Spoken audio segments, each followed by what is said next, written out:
ব্রাহ্মণবাড়িয়া ২ আসনে বিএনপির বিদ্রোহী প্রার্থী ব্যারিস্টার রুমিন ফারহানা এবং বিএনপি মনোনীত খেজুরগাছ প্রতীকের প্রার্থী মাওলানা জুনায়েদ আল হাবিবের মাঝে ভোটযুদ্ধ যেন জমে ক্ষীর হয়েছে। কে কার থেকে কতটা এগিয়ে আছেন এবং কার সম্ভাবনা কতটুকু তা নিয়ে সে এলাকার জনগণ কি বলছেন এবং পরিসংখ্যানই বা কি বলছে তা নিয়েই থাকছে সম্পূর্ণ প্রতিবেদন। ব্রাহ্মণবাড়িয়া ২ আসনটি দেশের আলেম ওলামাদের কাছে ব্যাপক পরিচিত। এই আসন থেকে ২০০১ সালের নির্বাচনী ৪ দলীয় জোট থেকে সংসদ সদস্য হয়েছিলেন বিশিষ্ট আলেমে দ্বীন মুফতি ফজলুল হক আমিনী রহমাতুল্লাহ আলাই। এবারের নির্বাচনেও বিএনপি জোট থেকে মনোনয়ন পেয়েছেন একজন আলেমে দ্বীন, তিনি মাওলানা জুনায়েদ আল হাবিব। মুফতি আমিনীর এক সময়ের সহচর এই আলেম বর্তমানে জমিয়তে উলামায়ে ইসলামের কেন্দ্রীয় সভাপতি, হেফাজতে ইসলামেরও প্রভাবশালী নেতা। ওয়াইজ হিসেবেও দেশে বিদেশে রয়েছে অনেক পরিচিতি। বিএনপি এবার জমিয়তকে যে ৪টি আসন ছাড় দিয়েছে এর মধ্যে একটি ব্রাহ্মণবাড়িয়া ২।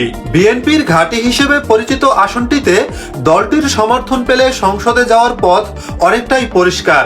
তাছাড়া আওয়ামী লীগের অনুপস্থিতি এবং জাতীয় পার্টির নিষ্ক্রিয়তা সেটা আরো ত্বরান্বিত হওয়ার কথা ছিল, তবে মাওলানা জুনায়েদ আল হাবিবের ক্ষেত্রে সেটা হচ্ছে না।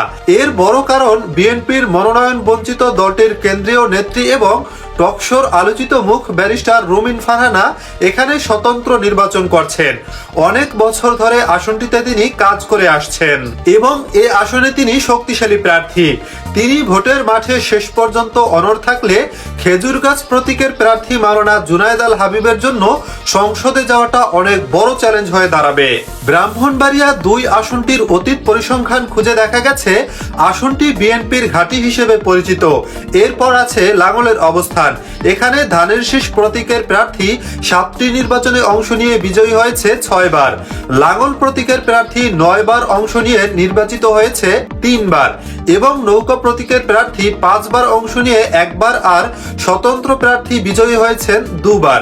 এ আসনে বিএনপির নেতৃত্বাধীন জোট তাদের শরিকদের ২ বার ছাড় দিয়ে ১ বার বিজয়ী হয়েছে, আর আওয়ামী লীগের নেতৃত্বাধীন জোট তাদের শরিকদের ৫ বার ছাড় দিয়ে জয় পেয়েছে ২ বার। আসনটি বর্তমানে সরাইল, আশুগঞ্জ ও বিজয়নগরের উপজেলার একাংশ নিয়ে গঠিত। এখানে মোট ভোটার ৪,৯৯,৪৪৮ জন। এর মধ্যে সরাইল উপজেলার ৯টি ইউনিয়নের ভোটার আছে ২,৮৮,৬০৯টি। আশুগঞ্জ উপজেলায় ৮টি ইউনিয়নে ১,৫৩,০৯৯ ও বিজয়নগর উপজেলার ২টি ইউনিয়নের ভোটার আছে ৫৭,৭৪০টি। এই আসনে বিএনপি মনোনয়ন প্রত্যাশী ছিলেন ব্যারিস্টার রুমিন ফারহানা।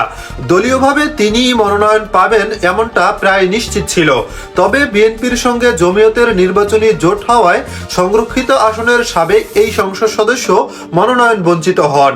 তবে তিনি এবার সরাসরি ভোটে নির্বাচিত হওয়ার ব্যাপারে অনড়।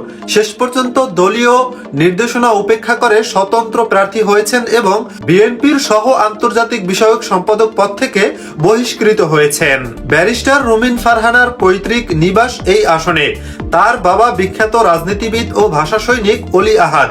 ১৯৭৩ সালে আওয়ামী লীগের মনোনয়ন বঞ্চিত হয়ে এই আসনে স্বতন্ত্র নির্বাচন করেছিলেন। অবশেষে রুমিন ফারহানাকেও বাবার পথেই হাঁটতে দেখা গেছে। মাওলানা জুনায়েদ আল হাবিবের সঙ্গে রুমিন ফারহানার বাকযুদ্ধ ইতোমধ্যে বেশ জমে উঠেছে। জাতীয় রাজনীতিতেও এটি আলোচনার কেন্দ্রবিন্দুতে রয়েছে। রুমিন ফারহানা তার প্রতিপক্ষ প্রার্থীকে রোহিঙ্গা হিসেবে আখ্যায়িত করেছেন। এর কারণ হিসেবে তিনি বলেছেন, জুনায়েদ আল হাবিবের বাড়ি ব্রাহ্মণবাড়িয়া সদর থানায়, তিনি এখানে বহিরাগত, এজন্য বাহিরের কাউকে নির্বাচিত না করতেও তিনি এলাকাবাসীর প্রতি আহ্বান জানান। এখন দেখার বিষয় শেষ পর্যন্ত তাদের মধ্যকার যুদ্ধে কে বিজয়ী হয় এবং বিএনপি এখানে কি ধরনের কঠোর সিদ্ধান্ত গ্রহণ করে।